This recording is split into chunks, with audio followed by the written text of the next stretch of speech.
Ainda hoje, se você assistir uma matéria sobre Jerusalém, você vai ver um grupo de judeus ou de visitantes, autoridades políticas, que vão até aquilo que sobrou do Templo de Jerusalém, que é uma parte do muro, e eles oram ali. Eles colocam seus pedidos de oração, e aqueles judeus mais ortodoxos, você vai vê-los orando e inclusive alguns meneando como quem bate a cabeça no muro. O Templo de Jerusalém foi destruído no ano 70 pelo general Tito. A destruição do templo foi o cumprimento de uma profecia feita por Jesus. Quando ia chegando, vendo a cidade, chorou e dizia: "Ah, se conheceras por ti mesma, ainda hoje, o que é devido à paz. Mas isso está agora oculto aos teus olhos, pois sobre ti virão dias em que os teus inimigos te cercarão de trincheiras, e por todos os lados te apertarão o cerco, e te arrasarão, e os teus filhos dentre ti não deixarão em ti pedra sobre pedra, porque não reconheceste a oportunidade da tua visitação." Logo depois da sua entrada triunfal, Jesus chega no Monte das Oliveiras.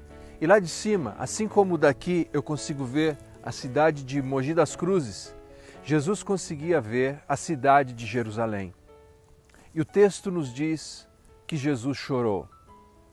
Algo inimaginável para muitas religiões, inclusive para as religiões monoteístas. Deus chorar. Mas a Bíblia é repleta de exemplos de como Deus, mesmo como espírito, ele se sensibiliza com a realidade humana. A Bíblia diz que Deus se entristece com o pecado dos homens. E Jesus, Deus homem, revela isso na sua expressão mais plena e mais perfeita.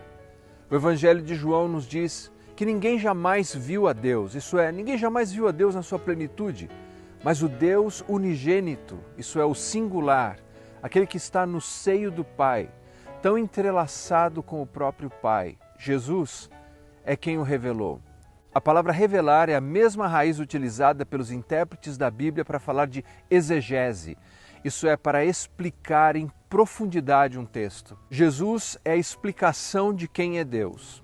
E quando Jesus chora, olhando para Jerusalém, ele expressa o perfeito sentimento de Deus por aqueles a quem ele criou. Por que Jesus chora? Jesus chora por algumas razões. Primeiro, porque mesmo depois de toda aquela recepção calorosa em que as pessoas bradam Hosana, bendito o que vem, Jesus enxerga além da superficialidade humana. Jesus enxergava além da hipocrisia do templo com a sua corrupção. Jesus conhecia os pecados que eles praticavam, os adultérios secretos, a violência doméstica, a exploração do pobre. Jesus reconhecia tudo isso e Jesus chora pelos pecados de Jerusalém. Mais do que isso, Jesus ali faz esse pronunciamento, essa profecia de que Jerusalém seria destruída, o templo cairia e Jesus chora pelas consequências do pecado de Jerusalém. Se Jesus estivesse ao nosso lado hoje, fisicamente, se ele estivesse vendo como nós estamos vivendo, choraria Jesus? Choraria Jesus porque em nosso lar nós praticamos violência verbal, violência física?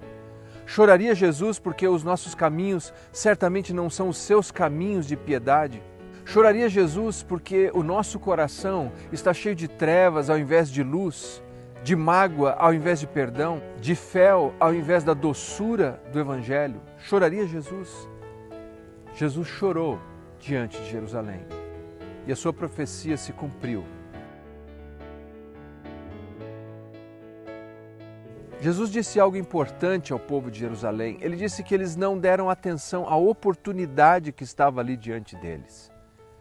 E todos nós temos hoje uma oportunidade para dizermos sim a Deus. E Deus está tão perto, mais perto do que qualquer templo. Jerusalém foi destruída, o templo foi destruído, mas a esperança não foi destruída. Porque o mesmo Jesus que chorou diante da rejeição e dos pecados dos homens, Ele se entregou na cruz e ressuscitou ao terceiro dia.